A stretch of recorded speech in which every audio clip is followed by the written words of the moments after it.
श्री शिवाय नमस्तुभ्यम। आइए जानते हैं संतान की प्राप्ति के लिए उसकी कामना के लिए उपाय सभी सिद्धियों को पूर्ण करे। ये उपाय प्रतियोगी परीक्षाओं में उन्नति कराए। रोग, कर्ज, धन संपदा हर स्वरूप में आपको कोई भी परेशानी हो उसके निदान के लिए आप संकल्प लें और तत्काल ही सारे काम बनना शुरू हो जाएं। ये उपाय इस महीने यानी कि जो पावन पवित्र बैसाख का महीना चल रहा है इस महीने में ही किया जाता है। उपाय कैसे करना है ध्यान से सुने। सबसे पहले बैसाख के महीने में 2 मौके हैं जब ये उपाय आप कर सकते हैं। जैसा कि पहले ही बता दिया है, प्रदोष व्रत 25 अप्रैल को है। उससे 7 दिन पहले से इस उपाय को शुरू करना, अर्थात 19 अप्रैल से आप इसे शुरू कर सकते हैं। दूसरा जो है शुक्ल पक्ष का जो प्रदोष होगा जो कि 9 मई 2025 को होगा, तब भी ये बैसाख का ही महीना होगा। उसके भी 7 दिन पहले से आप इस तरीके से ये अनुष्ठान कर सकते हैं। इस उपाय को आप घर पर भी कर सकते हैं। कोई भी अनुष्ठान हो तो वो सही विधि से हो, सही समय पर हो, सही प्रक्रिया से हो तो आपकी सारी मनोकामनाएं पूर्ण हो जाती हैं। इस उपाय को करने के लिए एक साधारण सा छोटा सा मिट्टी का दीपक ले सकते हैं, लेकिन ये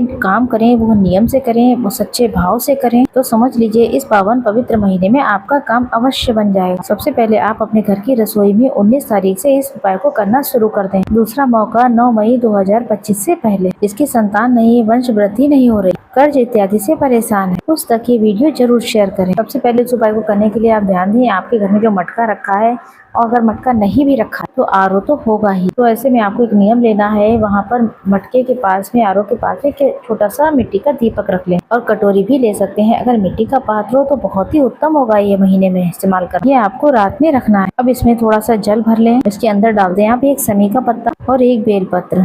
किसी कारण से अगर समी का पत्ता ना हो तो चावल का दाना भी आप ले सकते हैं। जैसा कि गुरुजी ने हमेशा ही बताया है, समी पत्र ना हो उपस्थित तो यहाँ पर आप 1 चावल का दाना भी ले सकते हैं। ये उपाय अगर सुबह कर रहे हैं तो रात में इसको दिए में डालकर रखना है। अगर आप सुबह रख रहे हैं तो आप शाम को करें, इच्छा आपकी है पूरी तरीके। जो आपके घर में मटका है उसे श्वेत कपड़े से हमेशा ही ढक कर रखना चाहिए। कटोरी या दीपक में जो आपने समी का पत्ता और बेलपत्र रखा हुआ है उसे ऐसे ही छोड़ दें। इसके बाद अगले दिन सुबह श्री शिवाय नमस्तुभ्यम कहते हुए आप चले जाएं महादेव के मंदिर। सुहागिन महिलाएं, कोई लड़का कोई लड़की, हर कोई इस उपाय को कर सकता है। 7 दिन पहले से शुरू करेंगे तो 7 दिन लगातार इस उपाय को आपको करना है। बहुत सरल सा काम है। पहले आपको बता दें, अगर कोई घर में करना चाहे तो वो कैसे करेगा। एक दिन एक शिव मंदिर में जाना है, दूसरे दिन दूसरे शिव मंदिर में जाना। बार बार उसी मंदिर को रिपीट नहीं करना है। अगर आसपास आपके इतने सारे मंदिर नहीं है तो इसकी जो प्रक्रिया है उसको भी जान लें। सबसे पहले आपने जो जल का पात्र लिया है, मिट्टी का जो दीपक लिया है, उसे जल के लोटे में खाली कर लीजिए। समी का पत्ता और बेलपत्र लेकर चले जाएं महादेव के मंदिर में, साथ ही साथ जल भी ले जाएं। और इसके बाद आप सभी को श्री शिवाय नमस्तुभ्यम। सबसे पहले आपने जो समी का पत्ता लिया उस पत्ते को माता अशोक सुंदरी के स्थान पर समर्पित कर दें।